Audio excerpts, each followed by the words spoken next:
So guys coming to question number 36 और इस question में हमारे पास LCR सर्किट का एक डेटा दिया है। L की वैल्यू 5 हेनरी है, C की वैल्यू 50 माइक्रोफराड है, R 40 ओम है और 230 वोल्ट का हमारे पास वोल्टेज सोर्स है। और बोला गया है कि एक ऐसी फ्रीक्वेंसी बताना है जहाँ पे कि power is half of the maximum power.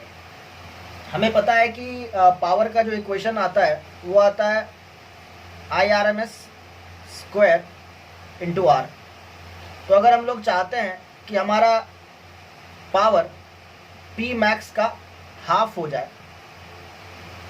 तो ये हमारा जो करंट होगा वो कितना होगा।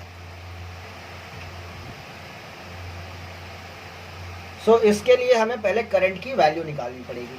तो जैसा कि हम लोग जानते हैं कि रेजोनेंस के केस में हमारा जो करंट होता है वो मैक्सिमम होता है और पावर भी वहाँ पे मैक्सिमम होता है। तो let us call resonance current as IR max. RMS की जो मैक्सिमम वैल्यू होती है, IRMS की जो मैक्सिमम वैल्यू होती है वो हमें रेजोनेंस सिचुएशन में मिलती है। तो इससे जो हमें पावर मिलेगा इसका हाफ पावर चाहिए। तो ऑब्वियस सी बात है हमारा जो करंट I हो जाएगा या IRMS हो जाएगा इस केस में, वो हमारे पास आ जाएगा IRMS का मैक्सिमम वैल्यू बाई √2। इस RMS वैल्यू ऑफ करंट पे हमें जो पावर मिलेगा वो हाफ मिलेगा, क्योंकि यहाँ पे स्क्वायर करेंगे तो IRMS बाई 2 हो जाएगा।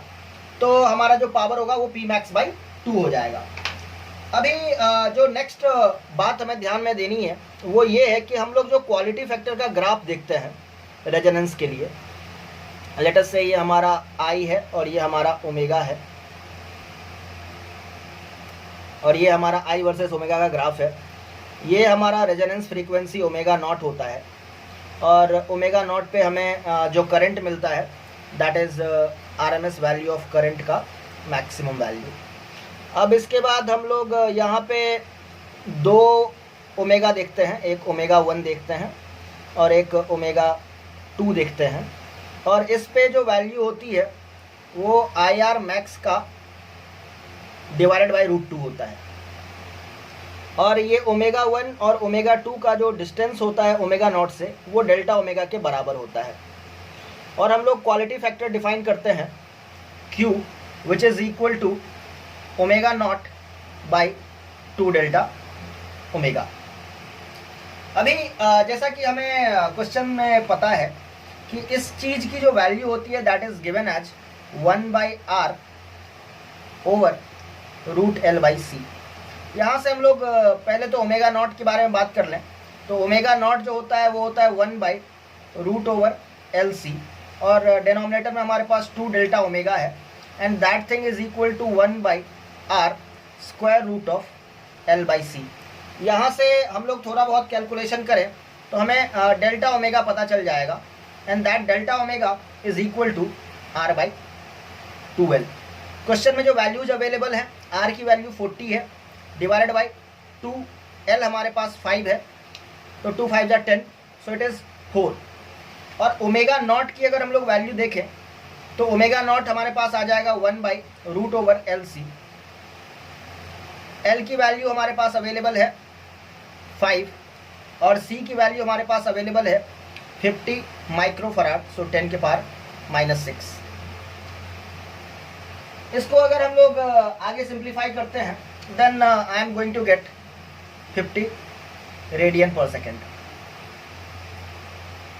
तो हमें जो करंट चाहिए वो चाहिए IR मैक्स बाई √2 और ये करंट हमें ओमेगा 1 और ओमेगा 2 इन दो फ्रीक्वेंसी पे मिलेगा। तो हमसे यही ओमेगा 1 और ओमेगा 2 पूछा गया है। So I will say omega 1 will be equal to omega not minus delta omega, that will be equal to 50 minus 4 that is 46 rad per sec. और अगर हम लोग बात करें ओमेगा 2 की, that will be equal to omega naught plus delta omega 50 plus 4 that will be equal to 54 radian per second. और ये हमारा आंसर हो जाएगा। और ये जो दो आंसर्स हैं वो हमारे पास ऑप्शन 3 में अवेलेबल है। So option 3 will be the correct answer for this question. So guys coming to question number 37, और इसमें हमारे पास दो सर्कुलर लूप्स दिए हुए हैं। दोनों का रेडियस हमारे पास अवेलेबल है, एक का R2 है और एक का R1 है, और हमें ये भी बताया गया है कि R1 जो है that is much much bigger than R2। दोनों कोप्लेनर है और दोनों कंसेंट्रिक भी है। तो म्यूचुअल इंडक्टेंस पूछा गया है इस कॉम्बिनेशन के लिए। तो हम लोग यहाँ पे क्या करने वाले हैं, हम लोग बोलेंगे कि जो हमारा आउटर लूप है, लेट अस से कि हम लोग बोल रहे हैं इसमें आई करंट फ्लो कर रहा है, जिसका रेडियस R1 है उसमें आई करंट फ्लो कर रहा है। तो इसके सेंटर पे जो मैग्नेटिक फील्ड बनेगा वो कितना हो जाएगा, तो B will be equal to mu naught I by 2R1। तो ये हमारा मैग्नेटिक फील्ड हो गया। Since R1 is much bigger than R2, तो कम्प्लीटली जो R2 हमारा रेडियस वाला लूप है उसको हम लोग सेंटर पॉइंट मान सकते हैं बड़े वाले सर्कुलर लूप के लिए। तो यहाँ पे फिर हम लोग इजीली कह सकते हैं कि हमारा फ्लक्स क्या हो जाएगा, flux through the inner loop. तो फ्लक्स की वैल्यू मैं लिख रहा हूँ, flux will be equal to B dot A। Now magnetic field will be perpendicular to the plane and area vector is also perpendicular to the plane. So cos theta is cos 0 which is 1. तो just मेरे को B और A को multiply करना है, तो B हो गया mu naught I by 2R1, और इनर लूप का जो एरिया है वो हो गया पाई R2 स्क्वायर। EMF की बात करेंगे तो EMF is equal to minus d phi by d t. तो बाद बाकी तो सब कांस्टेंट है, बस I वेरिएबल है। So it is minus mu naught pi by 2 into R2 square by R1 into d I by d t. अब हम लोग इसको म्यूचुअल इंडक्टेंस के स्टैंडर्ड इक्वेशन के साथ कंपेयर करेंगे, which is E equal to minus M d I by d t. दोनों को कंपेयर करते हैं और हमारे पास M की वैल्यू आ गई है mu naught pi by 2 into R2 square by R1। और क्लियरली हम लोग देख सकते हैं कि हमारा जो म्यूचुअल इंडक्टेंस है वो किस चीज़ के डायरेक्टली प्रोपोर्शनल है। So M is directly proportional to R2 square by R1 which is available in option D. तो इस क्वेश्चन का करेक्ट आंसर ऑप्शन डी हो जाएगा।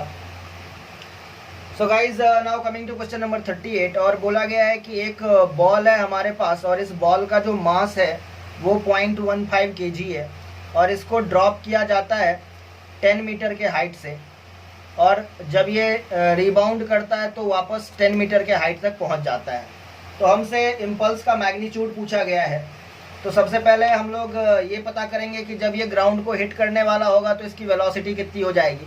तो velocity will be equal to √2gh, और वैल्यूज अगर हम लोग डालें तो 2g का वैल्यू 10 और h भी 10 मीटर है।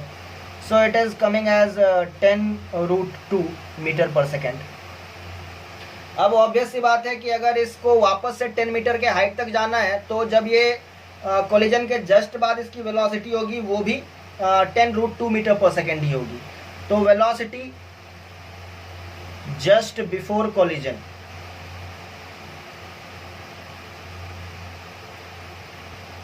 तो ये हमारे पास आ गया 10√2, और चूंकि इस टाइम पे वेलोसिटी जो होगी वो नेगेटिव वाई एक्सिस के अलॉन्ग होगी, इसलिए मैं माइनस जे कैप लिख रहा हूँ। और velocity just after the collision, magnitude तो सेम ही रहेगा, जस्ट इसका जो डायरेक्शन है वो पॉजिटिव वाई एक्सिस के अलॉन्ग हो जाएगा, सो प्लस जे कैप। अभी अगर इम्पल्स जे की बात करें तो इम्पल्स जो होता है वो क्या होता है, change in momentum. So it is P final minus P initial. P final यानी कि mass into final velocity that is 10√2 plus J cap, minus mass into initial velocity that is 10√2 minus J cap. तो minus minus plus हो गया। सो 2 मास का value है हमारे पास 0.15 into 10√2 kilogram metre per second. तो जैसा कि हम लोग देख सकते हैं, इसको अगर हम लोग सिंप्लीफाई करने के लिए जाएं तो हमारा जो आंसर आ रहा है वो आ रहा है 3√2.15 इंटू 20 इज 3 इंटू √2 3√2। √2 को 1.4 ले लीजिए तो ये हमारे पास 4.2 किलोग्राम मीटर पर सेकेंड आ रहा है। और सेम ऑप्शन 2 में हमारे पास अवेलेबल है, तो ऑप्शन 2 इसका करेक्ट आंसर हो जाएगा। So 38 option 2। So guys now coming to question number 39, और इसमें हमें एक कॉन्वेक्स लेंस है और एक प्लेन मिरर दिया है जिसके बीच का सेपरेशन 40 सेंटीमीटर है। कॉन्वेक्स लेंस से 60 सेंटीमीटर बिफोर एक ऑब्जेक्ट ओ रखा हुआ है और हमसे पूछा गया है कि फाइनल इमेज कहाँ बनेगा और कैसा होगा। तो सबसे पहले हम लोग ये देखते हैं कि फोकल लेंथ जो दिया हुआ है हमारे पास कॉन्वेक्स लेंस का वो 30 सेंटीमीटर है। तो ऑब्वियस सी बात है जो 60 है वो 2f है। कहने का मतलब हमारा जो ऑब्जेक्ट है वो 2f पे रखा हुआ है। तो रे डायग्राम से हम लोग जानते हैं कि अगर हमारा ऑब्जेक्ट 2f पे रखा हुआ रहता है तो उसका इमेज जो है वो लेंस के दूसरे साइड 2f पे ही बनता है। तो अगर 60 सेंटीमीटर यहाँ पे है तो 60 सेंटीमीटर लेंस के दूसरे साइड हमारा इमेज बनेगा। तो लेट अस से कि ये लाइट रेज आफ्टर रिफ्रैक्शन आ रहे थे और 60 सेंटीमीटर के बाद इनको इमेज बनाना था। सो लेट अस से ये 60 सेंटीमीटर पे अपना इमेज फॉर्म करते हैं यहाँ पे। बट उससे पहले इसके पास एक प्लेन मिरर आ जाता है। सो लेट अस से कि पहला जो इमेज बनेगा वो 60 पे बनेगा, तो ये 40 है, तो जो बच गया वो 20 हो गया। तो प्लेन मिरर के पास अभी एक ऑब्जेक्ट है जो कि वर्चुअल ऑब्जेक्ट है, और जैसा कि हम लोग जानते हैं प्लेन ऑब्जेक्ट जो है वो प्लेन मिरर जो है वो वर्चुअल ऑब्जेक्ट का रियल इमेज बनाता है। तो यहाँ से लाइट रेज दोबारा से रिफ्लेक्ट होंगे और यहाँ पे आकर के अपना इमेज फॉर्म करेंगे। तो अगर ये 20 सेंटीमीटर पे है तो ये भी 20 सेंटीमीटर पे ही होगा, क्योंकि प्लेन मिरर के लिए ऑब्जेक्ट डिस्टेंस जो होता है वो इमेज डिस्टेंस के इक्वल ही होता है। तो ये डिस्टेंस भी 20 हुआ, और चूंकि टोटल 40 है तो लेंस से भी ये सेपरेशन 20 ही हो जाएगा। तो भाई फाइनली हमारा जो आंसर आएगा वो क्या आएगा कि फाइनल इमेज जो है वो लेंस से 20 सेंटीमीटर पे बन रहा है और ये जो हमारा इमेज है वो रियल है। So final image is real and at a distance of 20 centimetre from lens, और ये मिरर के लिए भी बोल सकते हैं, लेकिन हमारे पास जो ऑप्शन है वो मिरर वाले में बोल रहा है 20 centimetre from the plane mirror and it would be virtual, जो कि ऑप्शन 4 है, गलत होगा। ऑप्शन 1 जो है वो बोल रहा है 20 centimetre from the lens and it would be a real image, and that will be the correct answer. So option 1 is the correct answer. So guys coming to question number 40, और यहाँ पे हमारे पास एक यूनिफॉर्म कंडक्टिंग वायर है जिसका length हमें बताया गया है 12A और रेसिस्टेंस R है, और इसको हम लोग एक करंट कैरिंग कॉइल बना रहे हैं, पहला in the shape of equilateral triangle of side A। तो अगर साइड A का हमारे पास इक्विलैटरल ट्राइंगल है तो उसका पेरीमीटर 3A हो जाएगा। नंबर ऑफ टर्न्स को मैं n कह रहा हूँ, तो टोटल लेंथ जो होना चाहिए वो length of the given wire 12A के बराबर हो जाएगा। और इस तरीके से हम बता सकते हैं कि number of turns is equal to 4 आ गया। एरिया की बात करें तो एरिया A ये हो जाता है इक्विलैटरल ट्राइंगल का √3/4 इंटू साइड स्क्वायर, तो √3/4 A² हो गया। तो इसका पूछा गया है हमसे मैग्नेटिक डाइपोल मोमेंट M, तो M जो हो गया वो NIA के बराबर हो गया। नंबर ऑफ टर्न्स हमारे पास 4 आ गए, करंट I है, और एरिया हमारे पास √3/4 A² है। 4 से 4 कैंसिल हो गया और आई एम गेटिंग √3IA²। ये हमारे इक्विलैटरल ट्राइंगल वाले लूप का मैग्नेटिक डाइपोल मोमेंट आ गया। इसी का जो सेकंड है वो है स्क्वायर लूप। हमें पता है कि स्क्वायर का पेरीमीटर जो होता है वो 4A होता है। लेट अस से नंबर ऑफ टर्न्स में n बता रहा हूँ, so total length of the wire 12A के बराबर होगा ये क्वांटिटी, और यहाँ से हम लोग बता सकते हैं कि n जो है वो 3 के बराबर हो जाएगा। और अगर एरिया की बात करें तो area A will be equal to how much A², क्योंकि ये स्क्वायर लूप है। तो यहाँ पे मैग्नेटिक डाइपोल मोमेंट जो है अगेन NIA के बराबर हो जाएगा। नंबर ऑफ टर्न्स जो है वो 3 है, करंट I है, और एरिया A² है। सो हमारा मैग्नेटिक डाइपोल मोमेंट 3IA² हो गया। तो यहाँ से हम लोग अभी क्या बता सकते हैं कि हमारा जो ऑप्शन हो जाएगा ट्राइंगुलर के लिए √3IA² और स्क्वायर के लिए 3IA², और ये ऑप्शन हमारे पास ऑप्शन 1 में अवेलेबल है। So option 1 will be the correct answer for question number 40। So guys now coming to question number 41, और इसमें हमें बताया गया है कि एक कार स्टार्ट होता है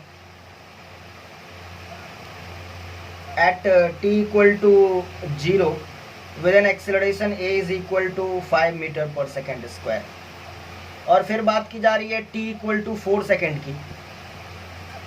तो t equal to 4 सेकेंड की बात कर लेते हैं कि कार की जो स्पीड हो जाएगी तब तक वो कितनी हो जाएगी। तो हमें पता है कि v is equal to u plus at होता है। u तो 0 ही है क्योंकि स्टार्ट करता है। सो 5 × 4 that will B 20 metre per second. अभी बोला जा रहा है कि इसके विंडो से एक बॉल को ड्रॉप किया जा रहा है, तो जब बॉल को ड्रॉप किया जाएगा तो बॉल अपने साथ इस कार की वेलोसिटी को लेकर के बाहर आएगा, यानी कि इस बॉल की जो इनिशियल वेलोसिटी हो जाएगी वो 20 metre per second along x axis हो जाएगी। लेकिन कार का एक्सेलरेशन इस बॉल को नहीं मिलेगा। जैसे ही ये बॉल कार से बाहर आ जाएगा, इस बॉल का जो एक्सेलरेशन है वही अपना एक्सेलरेशन ड्यू टू ग्रेविटी हो जाएगा। अब बोला गया है कि t इक्वल टू 6 सेकेंड पे इस बॉल की वेलोसिटी और इस बॉल का एक्सेलरेशन क्या होगा। तो एक्सेलरेशन तो जैसे ही ये बॉल कार से बाहर आ जाएगा, इसका एक्सेलरेशन g के बराबर हो जाएगा, that is 10 metre per second square हो जाएगा। और जहाँ तक बात रही वेलोसिटी की, तो v is equal to u plus a t. तो हमारे पास इनिशियल वेलोसिटी पता है हमें 20 अलोंग एक्स एक्सिस है, तो 20 I cap plus acceleration g है -10 जे कैप, और time t equal to 4 second पे ये बाहर आया और हमें t इक्वल टू 6 सेकेंड पे पूछा गया है, तो टाइम इंटरवल 6 माइनस 4 हमें 2 सेकेंड का मिला है, तो इंटू 2 कर देते हैं यहाँ पे। तो it is 20 I cap -20 J cap. हमसे सिर्फ स्पीड पूछा जा रहा है, तो वेलोसिटी का जो मैग्नीट्यूड हो जाएगा that is square root of 20 square plus -20 square, and I am getting 20 root 2 metre per second. तो acceleration 10 metre per second square हो गया, और हमारा जो स्पीड है वो 20 रूट 2 मीटर पर सेकेंड हो गया।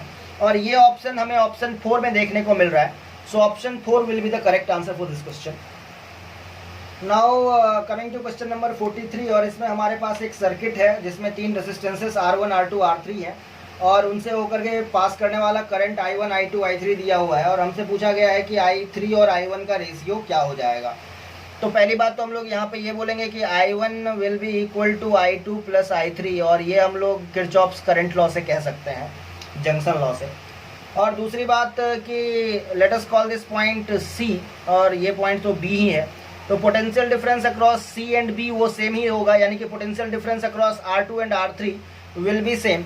तो पोटेंशियल डिफरेंस अक्रॉस R2 जो हो गया वो हो गया I2 R2, और पोटेंशियल डिफरेंस अक्रॉस R3 जो हो गया वो हो गया I3 R3, और ये सेम होना चाहिए। तो हम लोग यहाँ से कह सकते हैं I2 R2 is equal to I3 R3, और यहाँ से हम लोग I2 की वैल्यू कैलकुलेट कर लेंगे, and that will be equal to I3 R3 by R2। अभी हम लोग इसको इस वाले इक्वेशन में सब्स्टिट्यूट कर देंगे, so I1 will be equal to I2 which is I3 R3 by R2 plus I3। यहाँ से हम लोग देख सकते हैं कि I1 will be equal to I3 taken as common, R3 by R2 plus 1 आ गया। हमसे यहाँ पे देख सकते हैं हम लोग क्लियरली कि I1 बाई I3 जो है वो आ जाएगा R3 plus R2 over R2। तो फाइनली जो हमसे पूछा गया है I3 बाई I1 वो हम लोग देख सकते हैं कि it is R2 over R2 plus R3 आ रहा है, and that will be the correct answer. और जैसा कि आप देख सकते हैं ऑप्शन 2 जो है उसमें सेम फिगर दिया हुआ है R2 by R2 plus R3, तो ऑप्शन 2 इसका करेक्ट आंसर हो जाएगा। So guys now coming to question number 43, और इसमें हमें बताया गया है कि अर्थ के सरफेस से एक ऑब्जेक्ट को k इंटू स्केप वेलोसिटी, ये वेलोसिटी दे करके प्रोजेक्ट किया जा रहा है, and k is less than 1, यानी कि जो इसकी वेलोसिटी है वो स्केप वेलोसिटी से कम है। तो हमसे पूछा जा रहा है कि ये अर्थ के सरफेस से मैक्सिमम कितने हाइट तक ऊपर जाएगा।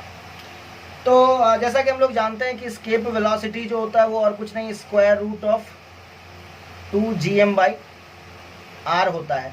हम लोग कंजर्वेशन ऑफ एनर्जी लगाएंगे और ये क्वेश्चन सॉल्व हो जाएगा। तो जब ये अर्थ के सरफेस पे रहा होगा तब इसके पास पोटेंशियल एनर्जी होगी -g, मास ऑफ अर्थ को कैपिटल M कह रहा हूँ और मास ऑफ ऑब्जेक्ट को स्मॉल m कह रहा हूँ, सो -gmm by radius of the earth plus half mv², तो m, और इसका जो वेलोसिटी है वो हो जाएगा k, तो इसका स्क्वायर, और इसके वेलोसिटी का स्क्वायर कर रहा हूँ, so it is 2gm/r, square root खत्म हो गया यहाँ पे। And this thing will be equal to, जब ये मैक्सिमम हाइट पे चला जाएगा तब इसके टोटल एनर्जी के। तो जब मैक्सिमम हाइट पे चला गया, लेट अस से ये मैक्सिमम हाइट पे है और मैं ये बोल रहा हूँ कि मैक्सिमम हाइट जो है वो अर्थ के सेंटर से स्मॉल आर डिस्टेंस पे है, तो हम लोग यहाँ का पोटेंशियल एनर्जी बता सकते हैं -GMM by small r, that is the distance from the centre of the earth. और यहाँ पे काइनेटिक एनर्जी 0 हो जाएगी क्योंकि ये मैक्सिमम हाइट है, तो यहाँ पे पार्टिकल रेस्ट में आ जाएगा। इसको सॉल्व कर लेते हैं। सबसे पहले GMM और GMM कैंसिल हो गया, ये 2 भी यहाँ पे कैंसिल हो रहा है। तो यहाँ पे हम लोग देख रहे हैं कि -1/R प्लस यहाँ पे बस k² बचा हुआ है, and this is equal to -1/R। तो यहाँ से हम लोग बता सकते हैं कि हमारा जो 1/R हो जाएगा that will be equal to 1/R minus k²/R, and that will be equal to 1 - k²/R। तो यहाँ से हम लोग स्मॉल r बता सकते हैं, and that will be equal to R/1 - k²। लेकिन हमसे maximum height from the surface of the earth पूछा गया है, तो H मैक्स अगर हम लोग बताएंगे that will be equal to small r, that is the distance from the centre of the earth minus the radius of the earth. So it is R/1 - k² minus R, and this thing is R minus R minus minus plus RK² divided by 1 - k²। ये R cancel हो गया, and finally the thing that I am getting is H max is equal to RK² by 1 - k², and that is the answer for this question. So now coming to question number 44। और जैसा कि आप देख सकते हैं हमारे पास एक step down transformer है जो कि 220 वोल्ट मेंस को कन्वर्ट करता है 11 वोल्ट 44 वॉट में। और हमसे पूछा गया है कि कोई पावर लॉस नहीं हो रहा है, तो ट्रांसफार्मर के प्राइमरी कॉइल्स में जो करंट होगा उसका क्या वैल्यू होगा। तो नॉर्मल सा बात है, अगर पावर लॉस नहीं हो रहा है तो power in the primary coil will be equal to power in the secondary coil, and that is equal to 44 watt. और अभी हमें पता है कि वोल्टेज इनटू करंट करना है यहाँ पे, तो 220 वोल्ट हमारे पास वोल्टेज है, करंट को मैं I कह देता हूँ, and that should be equal to 44। तो यहाँ से हम लोग I कैलकुलेट कर सकते हैं, and that will be equal to 44/220। ये 5 से जा रहा है 1/5, that is equal to 0.2 ampere, and that is in option 1। So option 1 is the correct answer for question number 44। So guys now coming to question number 45। और इसमें हमें बताया गया है कि हमारे पास 27 n इक्वल टू 27 ड्रॉप्स हैं, ऑब्वियसली स्फेरिकल ड्रॉप्स मानेंगे, और हर एक ड्रॉप को 220 वोल्ट तक चार्ज किया गया है। अगर 220 वोल्ट तक हमने सबको चार्ज किया है तो ईच का चार्ज कितना हो जाएगा। तो हमें पता है कि 220 हमारा पोटेंशियल है, and that should be equal to KQ by the radius R। So from here we can see that KQ is equal to 220 R आ रहा है। अभी अगर इनको मिला करके एक सिंगल ड्रॉप बनाते हैं तो उसका रेडियस कितना हो जाएगा, तो वो भी देख लेते हैं।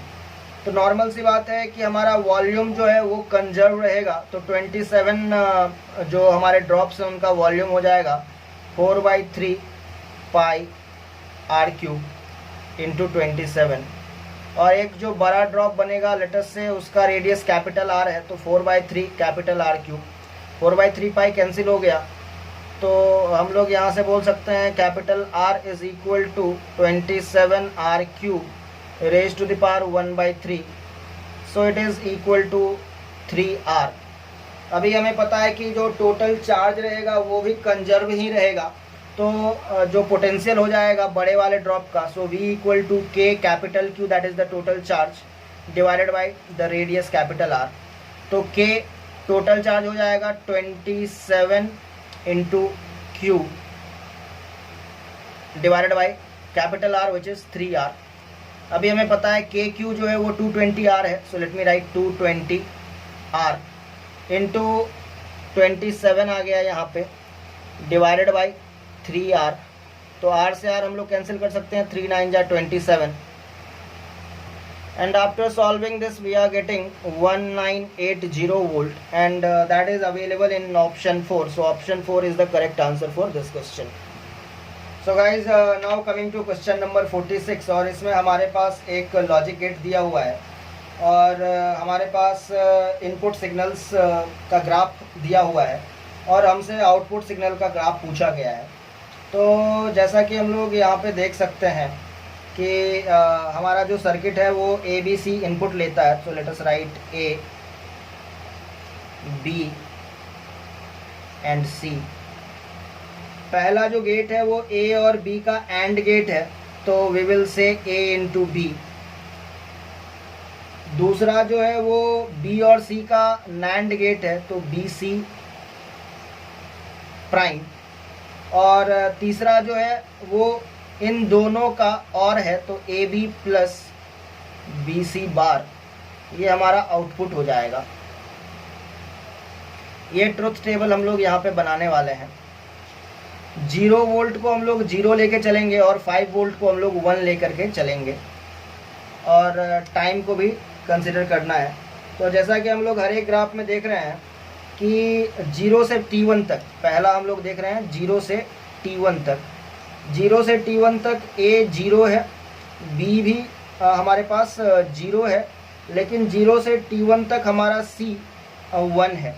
तो A into B 0, B into C जैसा कि देख रहे हैं 0 इंटू 1 0 हो गया, इसका प्राइम लेंगे तो 1 हो जाएगा, और इन दोनों को ऐड करते हैं तो ये 1 हो जाएगा। यानी कि 0 से T1 तक जो हमारा सिग्नल रहेगा वो 5 वोल्ट वाला रहेगा। ये हमारा बेस लाइन है, लेट अस से। So this is 0 and this is T1। हम लोग ग्राफ प्लॉट करते ही चलते हैं। इसके बाद आ जाइए, हमें T1 से T2 तक की बात करनी है। सो T1 से T2 तक जैसा आप देख सकते हैं, A जो है वो 1 है, B जो है वो 0 है, और C जो है वो भी 1 है। 1 into 0 that is 0, 0 into 1 is 0, उसका प्राइम करेंगे 1 हो जाएगा, और इन दोनों को ऐड करेंगे तो भी ये 1 हो जाएगा। तो T1 से T2 तक जो हमारा आउटपुट सिग्नल रहने वाला है वो 1 रहने वाला है। फिर आ जाइए T2 से T3 तक की बात कर लें। T2 से T3 तक हमारा A 0 है, हमारा B जो है वो 1 है, और हमारा C जो है वो 0 हो जाता है। और जैसा कि हम लोग देख सकते हैं 0 इंटू 1 0, 1 इंटू 0 0, और इसका प्राइम 1 हो जाएगा, इन दोनों को ऐड करेंगे 1 हो जाएगा। स्टिल हमारा जो सिग्नल आउटपुट सिग्नल रहेगा वो T3 तक 1 ही रहेगा। अब नेक्स्ट हम लोग बात कर लेते हैं T3 से T4 की। तो अगर हम लोग देखें T3 से T4 तक, तो हमारा A 1 है, B जो है वो हमारे पास अगेन 1 ही है, और C जो है वो हमारे पास 0 है। 1 इंटू 1 1 हो गया, 1 इंटू 0 0 हो गया, उसका प्राइम 1 हो गया, और 1 प्लस 1 ये 1 हो गया। तो अगेन हमारा जो ये आउटपुट सिग्नल रहेगा T4 तक ये 1 ही रहने वाला है। इसके बाद आगे चलें,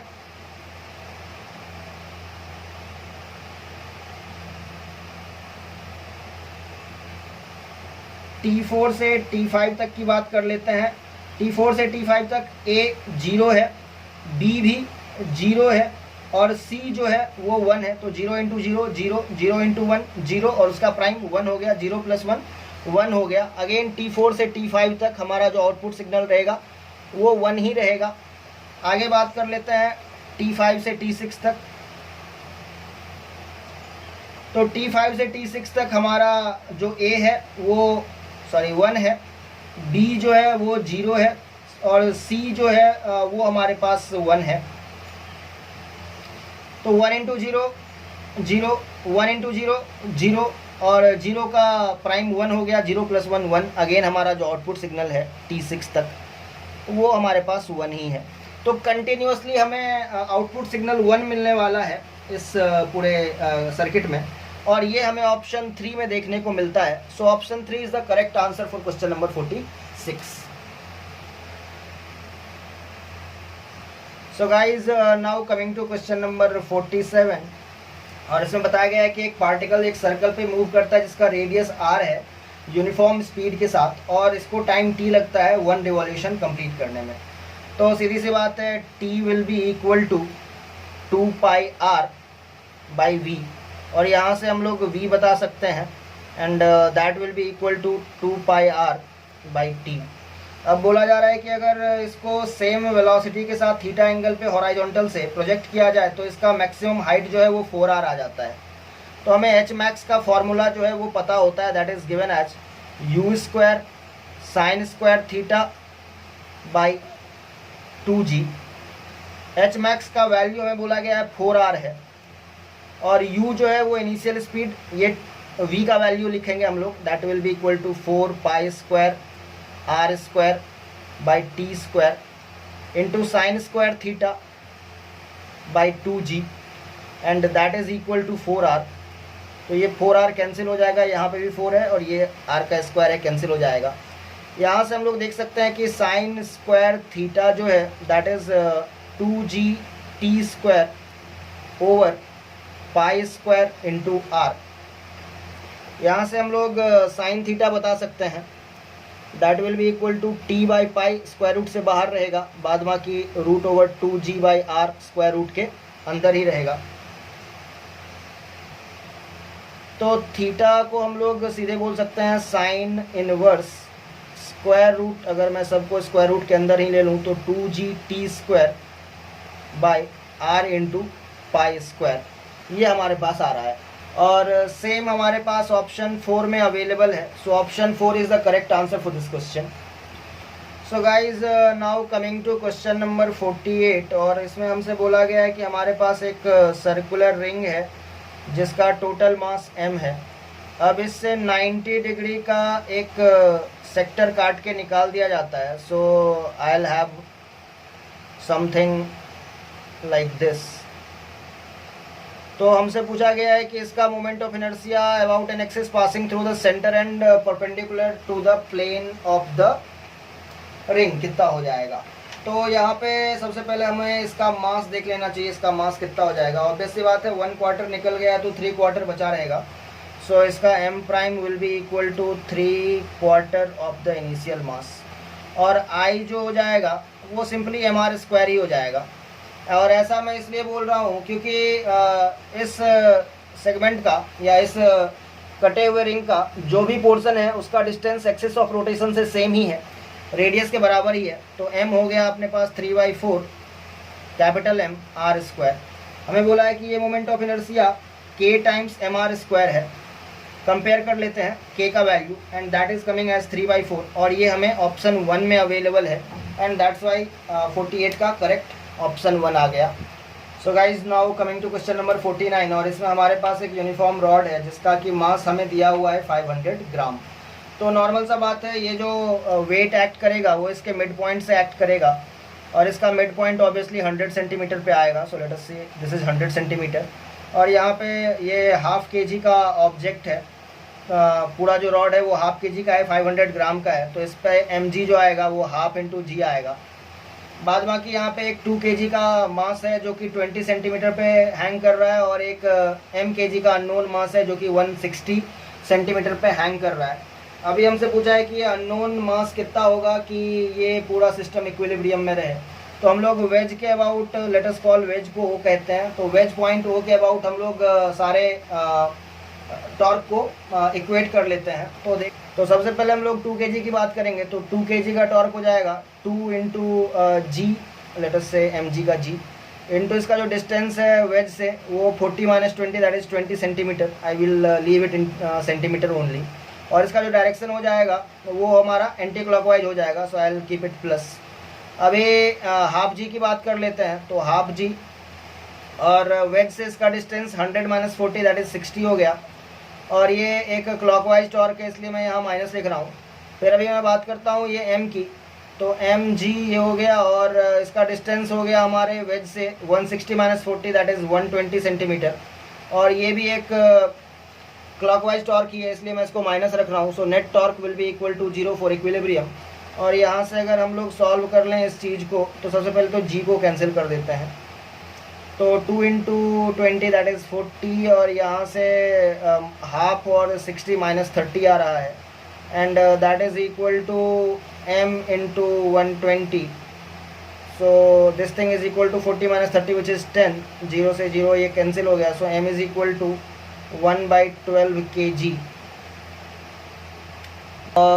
और ये 1/12 kg हमें ऑप्शन 4 में मिल रहा है, so option 4 is the correct answer for this question number.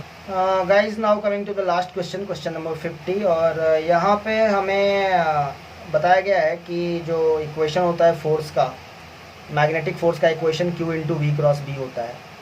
हमें बताया गया है कि चार्ज जो है वो 1 है, तो हम लोग कह सकते हैं कि हमारा जो फोर्स हो जाएगा वो V क्रॉस बी हो जाएगा। हमें F वेक्टर बताया गया है, F vector is given as 4I minus 20J plus 12K। हमें वेलोसिटी वेक्टर भी बताया गया है which is 2I plus 4J plus 6K। और हमारे पास 4 ऑप्शन है मैग्नेटिक फील्ड वेक्टर बी के लिए, और हमें चेक करना है कि कौन सा ऑप्शन सही है। तो सीधी सी बात है, हमारा जो फोर्स वेक्टर होगा और हमारा जो मैग्नेटिक फील्ड वेक्टर होगा वो आपस में परपेंडिकुलर होंगे from the law of cross product. So force vector will be perpendicular to the magnetic field vector, और इसलिए हम लोग कह सकते हैं कि force vector dot magnetic field vector will be equal to 0। हालांकि मैं मैग्नेटिक फील्ड वेक्टर को B x i cap plus B y j cap plus B z k cap रख करके फिर उसको वेलोसिटी वेक्टर के साथ क्रॉस प्रोडक्ट जो डिटर्मिनेंट मेथड से करते हैं वो कर करके फिर इक्वेशन से कर सकता हूँ, बट उससे कहीं ज़्यादा आसान होगा कि मैं ऑप्शंस वेरीफाई कर लूँ। तो पहला जो ऑप्शन है अगर उसको हम लोग चेक करें तो इसमें हमारे पास -8I कैप -8J कैप और -6K कैप दिया हुआ है। और अगर मैं, ये हमारा मैग्नेटिक फील्ड वेक्टर का ऑप्शन है, तो अगर मैं F डॉट बी इसके लिए लिखता हूँ, यानी कि इसका और इसका डॉट प्रोडक्ट करता हूँ, then what I will get is 4 - 8 that is -32, -20 - 8 that is +160, and 12 - 6 that is -72। And जैसा कि हम लोग देख सकते हैं clearly it is not equal to 0, तो ये ऑप्शन हमारा नहीं हो सकता, इट इज़ रॉन्ग। ऑप्शन 2 की बात करते हैं, और इसमें हमारे पास है -6I cap -6J cap -8K cap, ये हमारा बी वेक्टर है। और इसको अगर मैं फोर्स के साथ डॉट कर देता हूँ तो ये दोनों वेक्टर है, 4 6 जा -24, -6 -20 +120, -8 +12 -96, and it is equal to 0। तो ये हमारा करेक्ट ऑप्शन हो सकता है, but will check rest the options also. तो इसके बाद ऑप्शन 3 पे आते हैं। हमारा जो मैग्नेटिक फील्ड वेक्टर है वो 8I cap plus 8J cap -6K cap है, ये हमारा मैग्नेटिक फील्ड वेक्टर है। अगर मैं इसको फोर्स के साथ डॉट कर देता हूँ देन आई विल गेट 4 8 जा 32, 20 माइनस और 8 तो -160, और 12 - 6 that is -72। Clearly it is also not equal to 0, so ये भी हमारा नहीं है। And option 4 6I cap plus 6J cap -8K cap, ये हमारा मैग्नेटिक फील्ड वेक्टर है। अगर मैं इसका डॉट प्रोडक्ट कर देता हूँ अगेन फोर्स वेक्टर के साथ, then I am getting 24 -120 -96, and clearly that is also not equal to 0। तो एक ही ऑप्शन है जिसके लिए F डॉट V जो है वो 0 आ रहा है, यानी कि फोर्स और मैग्नेटिक फील्ड वेक्टर आपस में परपेंडिकुलर आ रहा है, और वही हमारा करेक्ट ऑप्शन होगा। सो ऑप्शन 2 जो है वो हमारा करेक्ट आंसर है क्वेश्चन नंबर 50 के लिए।